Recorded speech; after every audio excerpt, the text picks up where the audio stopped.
ئەمڕۆ پشووە لەبەرەوەی کە ئەمڕۆ دەستپێکی ساڵی نوێی ئێزدیە ئەوەی کە پێی ئەوترێت جژنی چوارشەممەی سوور و بە پیرۆستترین جژندا ئەنرێت لە لای خوشک و برای ئێزدیەکانمان ئیشەڵا جژنەکەیان لێ پیرۆز بێت جا ئەم جژنە لە یەکەم چوارشەممەی مانگی نیسان بە ڕۆژمێری ڕۆژهەڵاتی لە ڕاستیە جژنەکە بەڕێوە دەچێت ساڵانە و کۆمەڵک نەریتی تایبەت لە ئەم جژنەیە ئەبێت کە کەسەکان ئەنجامی بن بۆ ئەوەی کە ئەو باوەڕانەی کە لەبارەی خێر و بەرەکەتی جژنەوەکەوە هەیە نەسیبی کەسەکان بێ بۆی کە بزانین بە تەواوەتی نەریتەکانی ئەم جژنە چێ بۆی کە هەر بەگشتی لەسەر جژنی چوارشەممەی سوور زانیاری وەربگرین میواندارەتی زۆر بەڕێز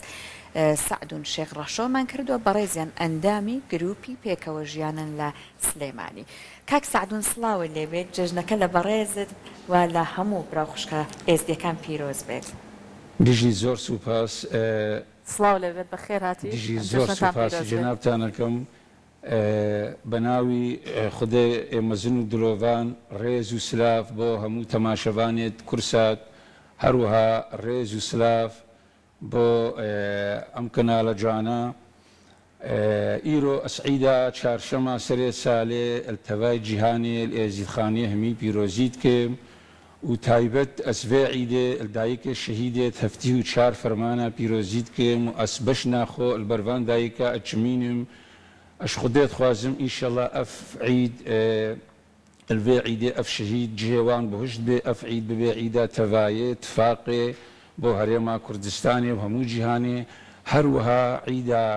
ڕەمەزان ژیر خوشک و برای بسلمان پیرۆزیت کەم کە ئەوژی دوو ڕۆژمانە ببێ عید خوازم ئیشەڵا ئەش ناوێ خودێ ئەف عید ببێ عیدا تەڤایێ پێک بە ژیانێ عیدا خێر و بەرەکەتێ هەموو جیهانی و کوردستان الله کەوابێ کاک سعدون جژنی چوارشەممەی سوور پێمان خۆشە لە زاری جەنابتەوە زیاتر لەبارەیەوە بزانین ئێمە وەکو هەموو ئێزیدی ڕۆژی سێشەمە حازری ئەم جەژنەکە هێکاتی من ئێوە پێرەن هێلکە بە سۆرانی ئەو هێکا ڕەنگا و ڕەنگت کن چاوانەکە ئیرۆمەانیە vێدێ ئستۆجۆ بەلێ حازریا vێ عیدێت کن هێکا سۆرت کن و تقریبا هەموو ماڵک سەری حیوانێک ئەبرێ و زادێکی تایبەت حادرت کن ژێ عیدێرە خواردنەکان چییە؟ خواردنەکانژی هەر وەکە ئەم خواردنە ینی ئەو ساوارە برنجە گۆشتە شلەیە ینی تامەکە جیاوازە ئەش بەرێ عیدێ عیدێکە مەزنە عیدا چارشەمێ سەرێ سالێ ینی ئەوە ئەف عیدا هەرا مەسترە ملەتی ئێزدی ڕاستومە ئەڵێن نانێکی تایبەتیش دروست ئەکەن لەبەر جەژنەکە وایە؟ نانەک نانە تایبەت نییە بەس تایبەت ینی هەر ئەوە ینی وەکو فراوینە عیدێ هەر مالک حازریا خودکە فراوینە عیدێ حازرت کە و کەسوکارێ خۆ دۆست ناس هەواڵ داوەتت کە تێ نانێکی تایبەت الوێ عیدێ پێگرت خۆن زۆر ڕاستە جا باس لەوە بکەین جژنی چوارشەممە سوور باس لە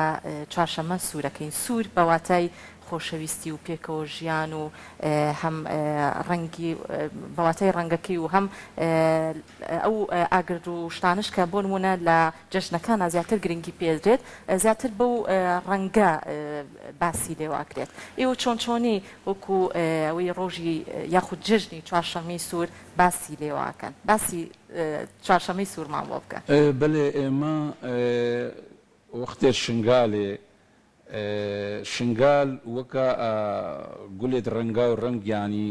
وەکە باژارێکی پێکوە ژیانەیە مەسیحی تێدەنا کوردێمە سنە و شیعە تێدەنا عەرەب تێدەنا ینی چەند تەمامت هاتنە عیدامە پێکوە ژیانەکە گەلەکە خۆش بوو مەعیدا خود دەرباست کرد ئەف عیدا چارشەمە سەرێ سالێ خەڵکێ باژارە شنگالێ مەزارێک هەیە بێژن مەزارێ چلمێرە الچینە مەزارێت چێلمێرە لێ درێ وەکە سەیرانەکێ هەر یەک کەلوپەلێن مالێ کۆمت کە مەسەلەن و خواردنێ تشتێت سەیرانێ گەل خود بە ئەلوێ درێ المەزارێت چێلمێرە سەرێت چای شنگالێ بە عیدێل بۆرینین هەروها خوشک و برایدمە بسلمان ومسيحيجي مشاركة متكرن في عيدة أو جي بمرة هاتن يعني أبججني مرة سرد باشە جا ئەوەی کە هەیە ئەو گوڵشکێ ناوتە لەگەڵ خۆتان لەم ڕۆژەیە پێشکەشی یەکتریەکەن کاتێک خانەوادەکان سەردانی یەکتریەکەن لەم جژنە تایبەتەیە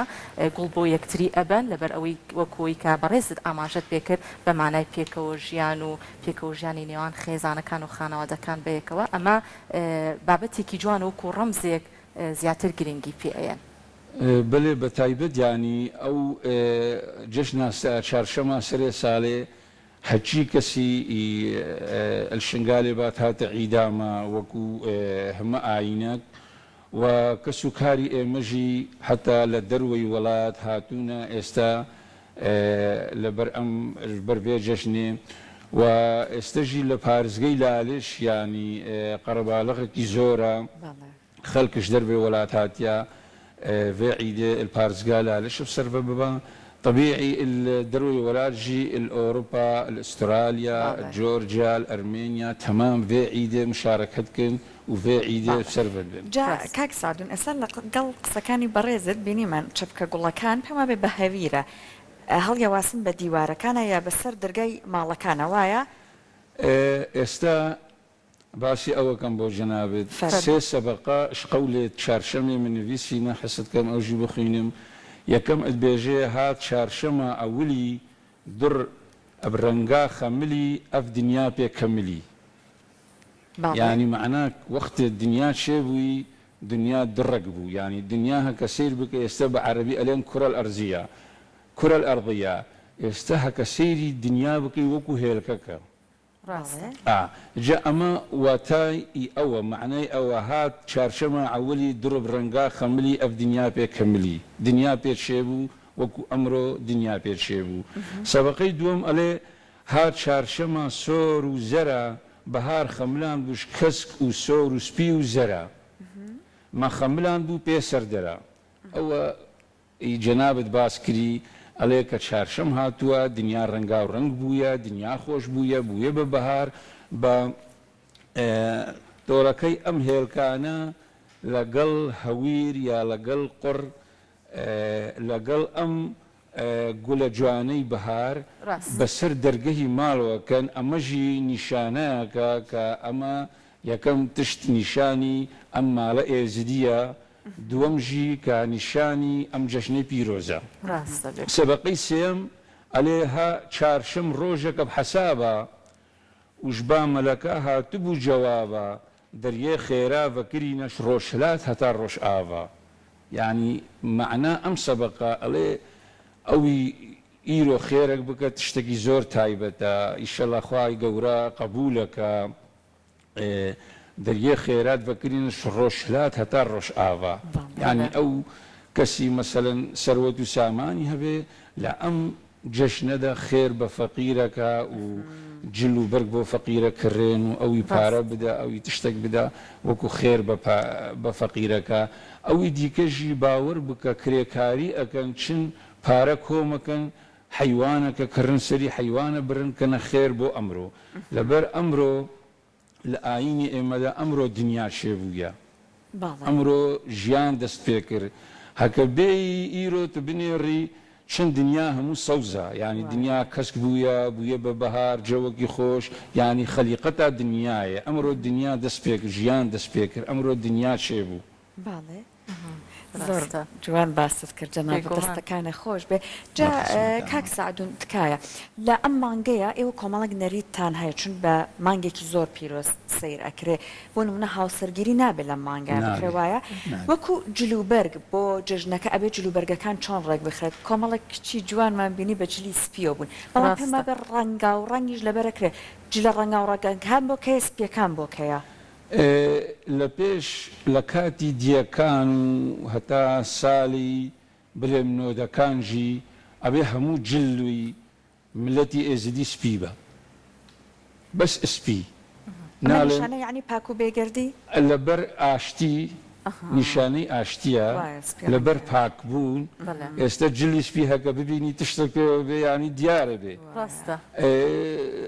منا زا استبيني افرتي امي بتمن جلي سفيا بلام شاكيتك رش لبرا ملتي اما ابي جلي سفيبي بس با ام كاتا ودنيا وا بيش كو جلي رنگا رنگ لبركن استهك سرداني مزاري لا لشي بيروز بكن ابي جلي سفي لبر بكن بجلي سفيبي او جناب باسكري هو سرگيري ناكن بلا اما ازدي البي هيفا شارشما سري ساليدا كالزواج ناكا ونابي جبر سال دانز دمهن سال بهار اف مانگا ام تيدا نيسان ادبيجي اس قلا ساليما بوكا ساليما بوك السرخ حساب ناكم هاو سرگيري نية حتى ام مانگ تواو نبي يعني هكا يستتو بي سيري دنيا بكي يعني حتى ام تيرو تورو امانه هم يستدست بجيانكي تازه كردو يعني دنيا امرو شيبويا امرو بيكاتوا بله جا اوي هي امرو شتايبت مندي زور باسي بيكو جيانو نيبونو كومالك وكو شلون علي لكلتوري كرديه زياتر رنگي داوتو ام جشنا وبابلي نكتريان لا كردستان لا هر چوار پارچه كردستان ام جشنا زياتر برزراگيري با كومالك بونو چالاكي تايبت اوي كه ايوش امرو با كومالك چالاكي و نريتي تايبت بما خوش لزاري خوتو اماشي بيبكي چالاكي كان اما اوي سرداني بارزگي لالش هكن استا للالش خوارنگي تايبت شاكن بي الين سمات او سماتا وكو دانو ودويا ليكتينين شاككن او حچيچه وكو تشتكي بيروزا لا سماتا اخو يتر جباتي الروحاني وكو بابا الشيخ او جباتي الروحاني همو جشنی اکودی پیروزیا کن و 365 شرا لا پارزگی لالش هلا کن ببوی بونی ام جشنا و هر کس کی چه فتیله کتینه چرا کتینه اشخرا فيت خي افچراجي يعني رونايا دنيا يعني هكا روش نبا كسي ناتواني بجي مسي تشتي شار تشتي زور جرين لا ديانتي ازدي هيا با وهوا واجر يعني بيجي اخو افو باي واجر بخول باجر بروش بجيانابي يعني بيبا يعني اما تشتكي زور جرينجا لايني ما ام جشنجي وكو جشني برادراني مسيحي لبيش شن روجك جشني اكيتو او لزماني بين كون بيغوتن زاك موك يعني زك يعني دستبيكا دنياي دستبيكا جياني وام جشنا بشيواك لمصر جي اجيرن بعربي لمصر في الين عيد شم النسيم اما لمصر جي هيا ولكردستاني ايران جي في الين شهر شمسورة لا برادراني زردشتي هيا و هرچند كما بچوارشم سوري بر لنوروز وايا بري نوروز بي اوان بس جشني نوروز كالين نوروز يعني روجينو لقل شاشة مسورة لقل ام جشني اكيتو لقل ام جشنا هموي لبيش يك جشن بوا همو يك جشن بوا هكا استا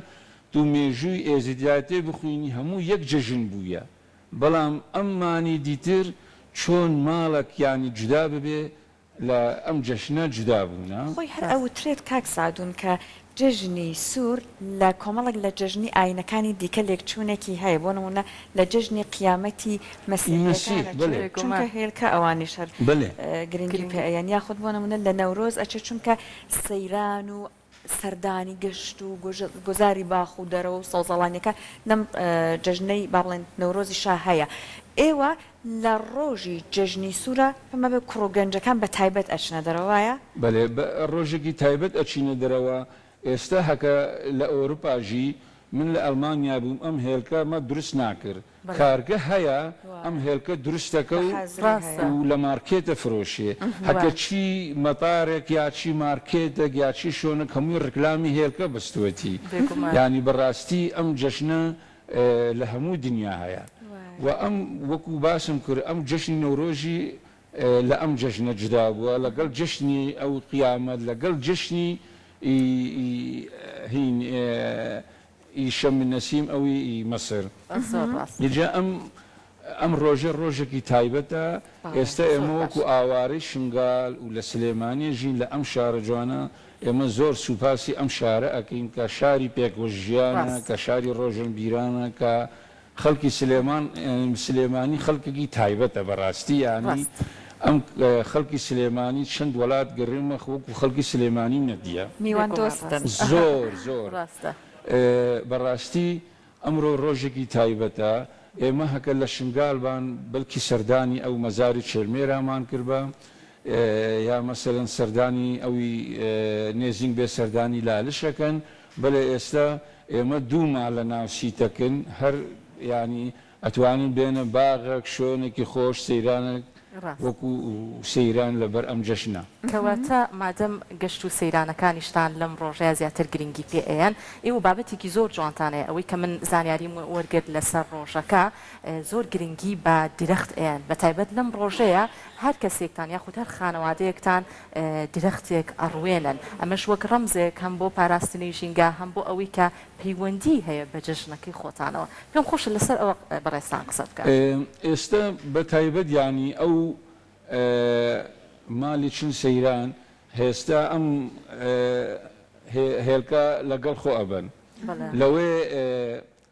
ئەم تۆڵەگەی ئەم هێلکە لە ناو زەوی و ڕەخت و ئەوی کشت و کاڵی شۆنی کشت و کاڵی فرێ دەدەن ئەوەژی نیشانێکی خێر و بەرەکەتە توێ کڵەکەیەتی ئەکرێتە نێو کێڵگەکەوە بەڵێ لەبەر خێر و بەرەکەتی ئەم زەوی زێدە ببێ و ئێمە لە ئەم جەژنە ینی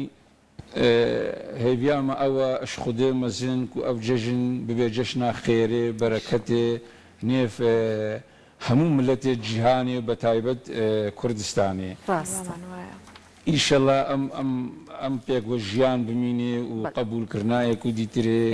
و ئیشەڵا کوردستان ئاوادان بێ و ئیشەڵا خێر و بەرەکەت ئەم جەشنی ڕەمەزان و جەشنی چارشەمی سۆر ببێ عیدا خێر و بەراکەتێ وا هەیە لە ڕۆژی جەژنی سوورە لە نێو بۆ نمونە پێکاتە جیاوازەکانە سەردان بکرێن ئەگەر بۆ نمونە جەنابەت دراوسەیەکت هەبێ ئاینێکی تری هەبێت موسڵمان بێت یان ئاینێکی تر سەردانی ئێوە بکات جەژنە پیرۆزە بکات بڵێ ئێمە وەکو گروپێکی ئاینە جیاوازەکان ئەوە چەند ساڵن 5-6 ساڵن لە سلێمانی ئیشەکەن خۆبەخش بە سەرۆکاتی بەڕێز مامۆستا مەلە نادر لە 8 ئاین پێک هاتووە ئیسلام و ئێزدی و مەسیحی و کاکایی و بەهایی و سابیئە و جهو یعنی ئێمە 8 ئاینن لە ئەم سلێمانی هەموو جار پێکوە لە بۆنەکان کۆمە بین و سەردانی ئێکودیەکەین و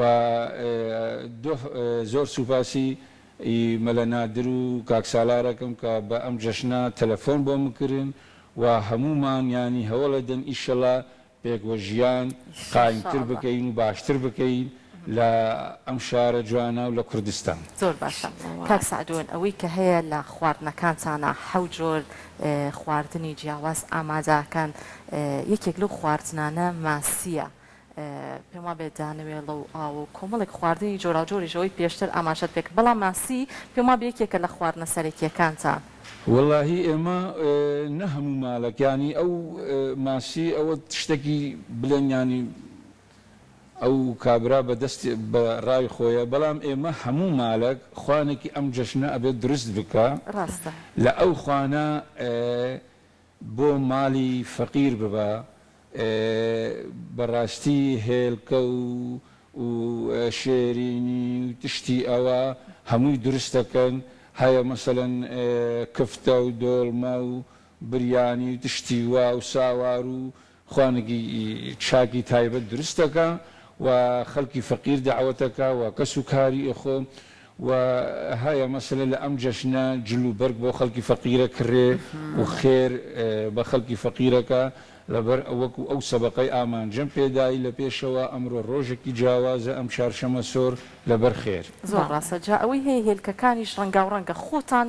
ڕەنگا و ڕەنگەکەنیان چۆن چۆنی لەم ڕۆژەیە ئامادەیەکان هەم بۆچی گوڵی سووریشتان هەڵبژاردووە لەم ڕۆژەیە بلێ ئەمڕۆ لە ڕۆژی سێشەمە هەموو مالکی ئێزدی هێلکە بیتەرەکە یعنی احتیمال مەسەلەن لە پێش حەوت ڕۆژ هەشت ڕۆژ هێلکە ئامادەکە لە ڕۆژی سێشەمە کەوانی ماڵ دەست بە هێلکاکە هێلکە سۆرەکە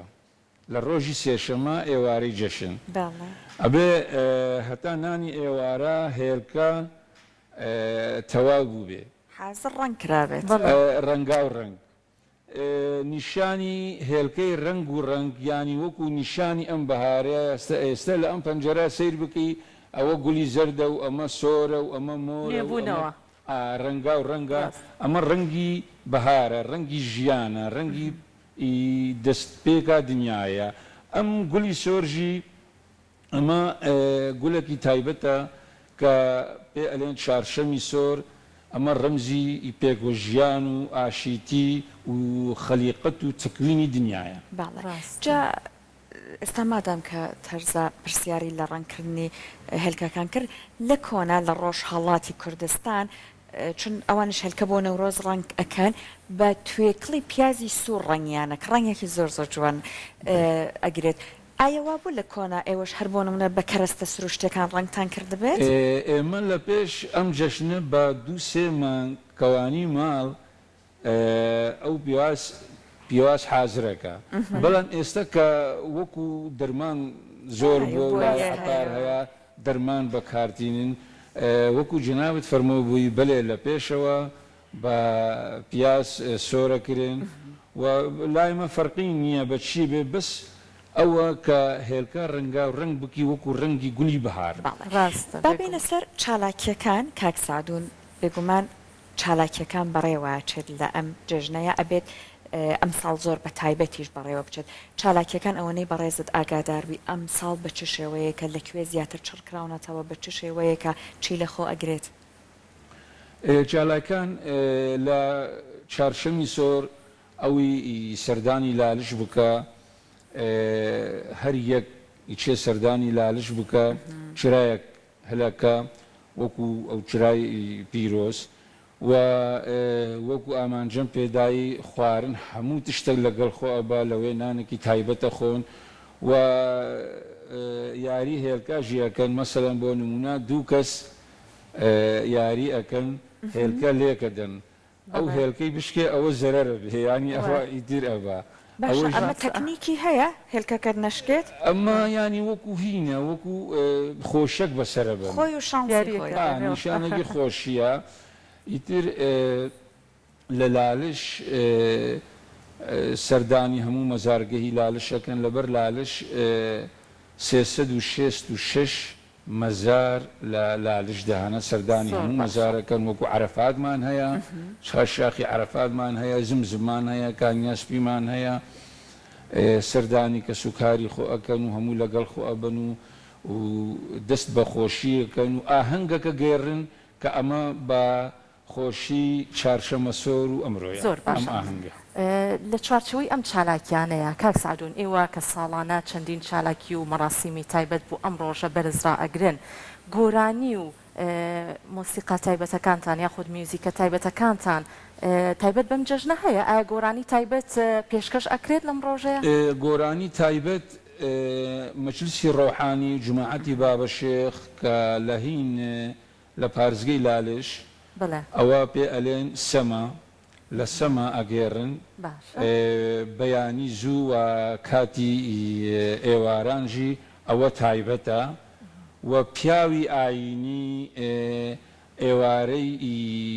چارشەمە ینی ڕۆژی سێشەمە پیاوی ئاینی کە لە دیێک بێ لە ماڵی مختاردانشێ و ئەم قەول و بەیت دەست بە قەول و بەیتی ئێزدیانەکە و شیرەت و نەسیحات لە خەڵکەکەن کە وا داوا لە خوای گەورە ئەکەن کە دنیا خێر بێ و بەرەکەت بێ پێگوەژیان بێ و باش بێ و خۆش بێ و ئەم شەڕە بوەستێ ئیشەڵا لەبەر ئێمە وەکو ملەتی ئێزدی کە لە دوعای خوددا ئێمە دوعا بۆ هەموو خەڵکەکەین ئەلێن هەموو جیهان لە کۆتاییدا ئەلێن ئێمەژی یعنی ئێمە دوعا بۆ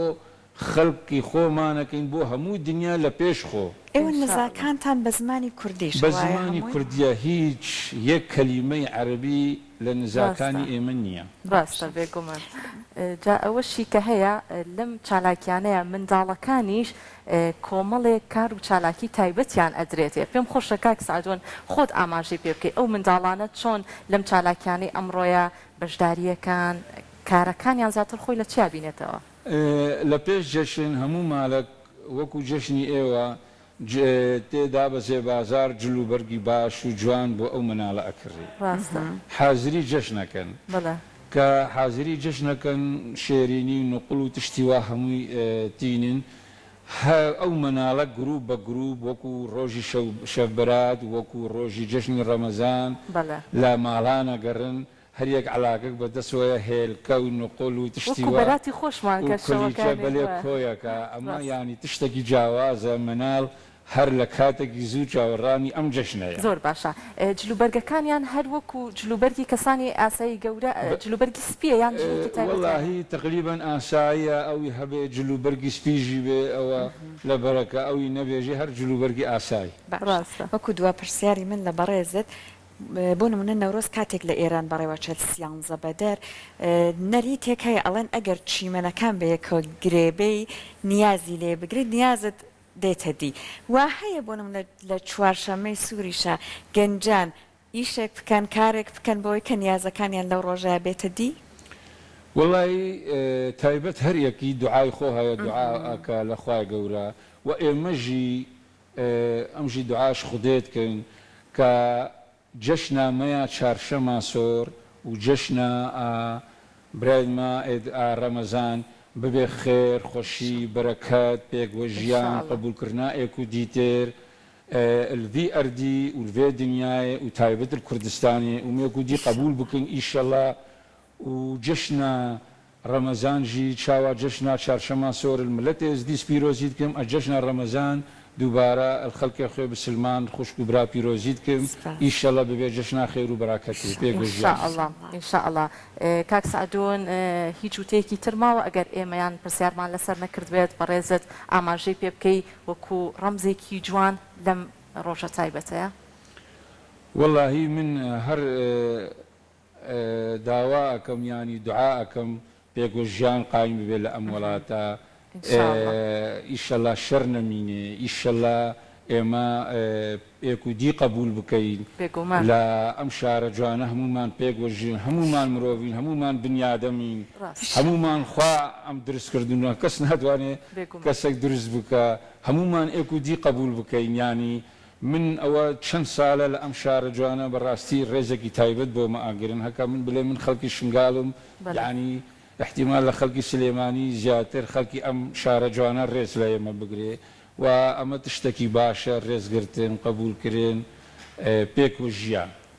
هیوامان بەو شێوەیە جەنابەت لە زۆرێک لە قسەکانە بە بەردەوامی تیش کرد ئەخستە سەرەوەی کە پێکەوە ژیان هەبێت بە هیوایەوەی کە ئیشەڵڵا بە هەمان شێوە بێت کە جەنابەت ئاماژەت بۆ کرد و نزاکانت کرد و هەروەها من لە بەشێک لە قسەکانم وتم سلێمانی شوێنێکی میوان دۆستە هەرچەند بە خۆشحاڵیەوە کورد هەمووی بەو شێوە لە هەر کوێکی کوردستان بی ماڵی خۆتە بەڵامی تۆ کە لە شوێنی خۆتانەبووی بێگومان هەربیری شاری خۆتەکەی ئیشەڵڵا ڕۆژێک کە دووریش نەبێت وا بێت کە ئێوە هەمووتان بگەڕێنەوە شاری خۆتان زێدی خۆتان لە کوردستانە بۆ ئەوەی کە ئیشەڵڵا ئەو خەمی دووربوون لە ماڵی خۆشە لە دڵتانە نەمێنێت و جەژنەکەتان بەو شێوە بەڕێ بکەن دەستت خۆش بێ وەڵاهی هێڤە ئەمەش خودێتکەن ئیشەڵڵا دنیا خۆش ببێ و ئەمژی بگەڕن وڵاتێ خۆ وڵاتێ مایلعفۆ بەس ئەم بگەڕن ئاخا خۆ شنگالێ سەر ملک و جێ خۆ و ئیشەڵڵا ئەمێت چارشەمە سۆر لێ درێ بڕێبە ببن و ئەبێت مێ دەستێ داعش دەماین ئیشەڵڵا بخێر و خۆشی بەگەڕنە مالێ دلێوان خۆش ببێ ئیشەڵڵا أو هذه أوميتد ما إن شاء الله أن بقرن شنقالي دەستەکان ومن خۆش وجه جشنا خسر ببه زۆر سپاس بۆ کاک سعدون شێخ ڕەشۆ کە بەڕێستان ئەندامی گروپی پێکەوەژیانی ئاینی لە شاری سلێمانی ئەمڕۆ لە لامان میوان بوون دووبارە ئەم ڕۆژەتان لە پیرۆزەکەین دەستان خۆش بێت.